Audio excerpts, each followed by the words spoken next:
নমস্কার বন্ধুরা, সোমাশ্রীর রান্নাঘরে তোমাদেরকে স্বাগতম। আজ আমি শেয়ার করব বাঙালির অতি প্রিয় কড়াইশুঁটির কচুরি।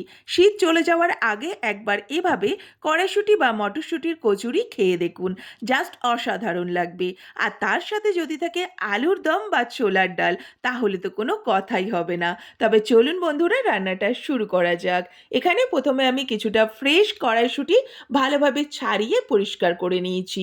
এরপর একটা মিক্সার গ্রাইন্ডারের মধ্যে আমি এটাকে দিয়ে দেব, আর তার সাথে দিয়ে দেব সামান্য একটু জল, 3 থেকে 4 চামচ মতন। তারপর একটা মিহি পেস্ট বানিয়ে নিতে হবে। ঠিক এরকম একটা থিকনেস আসবে, এর মধ্যে যেন কোনো দানা দানা ভাব না থাকে, সেটা আমাদের লক্ষ্য করতে হবে। তারপর আমি এখানে ময়দাটা মেখে নেব। তার জন্য 3 কাপ ময়দা নিয়ে নিলাম সামান্য লবণ, 1 চামচ চিনি, আর নিয়ে নেব 3 চামচ সাদা তেল আর 1 চামচ ঘি। তারপর ভালোভাবে ময়দার সাথে এটাকে মিশিয়ে ময়াম দিয়ে নেব, তাহলে কচুরিটা বেশ মুচমুচে হবে। তারপর অল্প অল্প করে জল দিয়ে আমাদেরকে একটা ডো বানিয়ে নিতে হবে। ঠিক এরকম একটা ডো আমি বানিয়ে নেব। তারপর সামান্য কিছুটা রিফাইন তেল হাতের মধ্যে নিয়ে ভালো করে এটাকে আবারও খানিকটা মেখে নেব। তারপর এটাকে আমি আবারও কিছুটা রিফাইন অয়েল দিয়ে ভালো করে মাখিয়ে নিয়ে 1 ঘন্টার জন্য ঢাকা দিয়ে রেস্ট টাইমে রেখে দেব। এরপর কড়াইতে আমি 3 থেকে 4 চামচ রিফাইন অয়েল দিয়ে নিলাম, আর দিয়ে নেব কালো জিরে ফোড়ন, আর দিয়ে নেব 1/2 চামচ হিং ফোড়ন। ফোড়নটাকে ভালোভাবে নাড়াচাড়া করে ভেজে নিয়ে দিয়ে দেবো 1 চামচ আদা বাটা। আপনারা চাইলে এখানে কাঁচা লঙ্কা বাটাও ব্যবহার করতে পারেন। আমি শুধু আদা বাটাটা দিয়ে ভালো করে ভাজা ভাজা করে নিলাম। এরপর কড়াইশুঁটির পেস্টটাকে দিয়ে ভালোভাবে মিশিয়ে নিতে হবে। ভালোভাবে মিশিয়ে নিয়ে এর মধ্যে আমি দিয়ে নেব স্বাদ মতন লবণ, দিয়ে নেব স্বাদ মতন চিনি, আর দিয়ে নেব সামান্য একটু কাশ্মীরি লঙ্কার গুঁড়ো। এটা অপশনাল, এটা না চাইলে নাও দিতে পারেন। এরপর ভালোভাবে মিশিয়ে নিতে হবে যতক্ষণ না এটা শুকিয়ে একটা ডো মতন হয়ে আসছে, ততক্ষণ পর্যন্ত। ভালোভাবে মিশিয়ে নেওয়ার পর ঠিক এরকম পর্যায়ে যখন আসবে, যখন দেখবেন কড়া থেকে এরকম উঠে উঠে আসছে, তখন ভাববেন এই কড়াইশুঁটির পুরটা একদম রেডি হয়ে গেছে। এরপর এটাকে আমি একটা পাত্রের মধ্যে নামিয়ে ঠান্ডা করতে দেবো। একটা পাত্রে নামিয়ে খুন্তির সাহায্যে একটু স্প্রেড করে দেবেন, তাহলে এটা খুব তাড়াতাড়ি ঠান্ডা হয়ে যাবে। এরপর ময়দাটা দেখুন কতটা সফট হয়ে গেছে, আঙুল দিয়ে প্রেস করলেই বোঝা যাচ্ছে। মাটিতে নামিয়ে আবারও ভালোভাবে প্রেস করে করে মেখে নিতে হবে, তাহলে ময়দাটা একদম পারফেক্ট মাখা হয়ে যাবে। এরপর এখান থেকে আমি লেচি বানিয়ে নেব। লুচির মতন অতটাও ছোট হবে না, আবার রুটির মতন অতটাও বড় হবে না। একটা মিডিয়াম সাইজের ডো আমাদের বানিয়ে নিতে হবে। এরকমভাবে হাতের মধ্যে নিয়ে এরকম সাইজেরই ডো বানিয়ে নেব।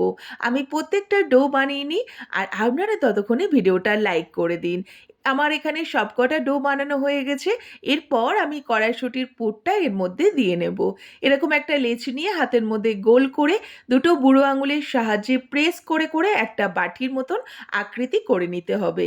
তারপর বেশ খানিকটা কড়াইশুঁটির পুর নিয়ে এর মধ্যে দিয়ে দুটো আঙুলের সাহায্যে চেপে চেপে মুখটা বন্ধ করে দিতে হবে। ঠিক আমি যেমনটা করছি তেমনটাই আপনারা করতে পারেন, তাহলে দেখবেন আপনাদের লুচিগুলো বেলার সময় ফেটে যাবে না। এরকম গোল করে প্রেস করে নিলেই একদম রেডি হয়ে যাবে। আপনাদের সুবিধার্থে আরও একটা লেচিতে পুর ভরে আপনাদের দেখিয়ে দিচ্ছি। এরকম হাতের মধ্যে নিয়ে দুটো বুড়ো আঙুলের সাহায্যে প্রেস করে করে বাটির মতন করে নেবেন।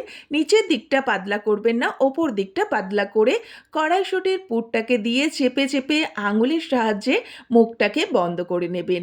তারপর মুখটা বন্ধ করে এরকম পেঁচিয়ে নিয়ে হাতের মধ্যে গোল করে নেবেন, তাহলেই দেখবেন একদম পুর ভরা রেডি হয়ে গেছে। এরপর এখানে একটা লেচি নিয়ে নিয়েছি, তার মধ্যে সামান্য তেল দিয়ে হাত দিয়ে চেপে চেপে পাতলা করে নিতে হবে। এটা কিন্তু ডাইরেক্ট বেলে নিলে হবে না। এরপর বেলনির সাহায্যে আস্তে আস্তে প্রেস করে করে বেলে নেব, কারণ বেশি যদি প্রেস করি তাহলে কিন্তু লুচি ফেটে পুর বেরিয়ে আসবে। এরপর তেলের মধ্যে দিয়ে ভালোভাবে এপিট ওপিট করে লাল লাল করে আমাদের লুচিটা ভেজে নিতে হবে। আপনাদের সুবিধার্থে আরও একটি দেখিয়ে দিচ্ছি। এরকম লেচি নিয়ে এপিট ওপিট করে গোল গোল করে ভেজে তেলটাকে মিডিয়াম ফ্লেমে রেখে লাল লাল করে ভেজে নিয়ে নামিয়ে নিলে রেডি হয়ে যাবে কড়াইশুঁটির কচুরি। কতটা সুন্দর আর লোভনীয় দেখতে হয়েছে। এরপর আমি একটি ভেঙে দেখাচ্ছি। দেখুন ভেতরের স্টাফিংটা একদম দারুণ হয়েছে। এরকমভাবে যদি কড়াইশুঁটির কচুরি বানিয়ে বাড়ির সকলকে খাওয়ান, তাহলে বাড়ির সকলে আপনার প্রশংসায় পঞ্চমুখ হয়ে যাবে। আজকের ভিডিওটা এই পর্যন্তই থাকলো বন্ধুরা। ভালো লাগলে অবশ্যই একটা লাইক করে দেবেন। কমেন্ট করে জানাতে পারেন আপনাদের সকল মতামত। আবারও খুব তাড়াতাড়ি নতুন একটা রেসিপি নিয়ে আসছি আপনাদের সামনে। ততক্ষণের জন্য বন্ধুরা ভালো থাকবেন, সুস্থ থাকবেন আর আমার সঙ্গে থাকবেন। ধন্যবাদ।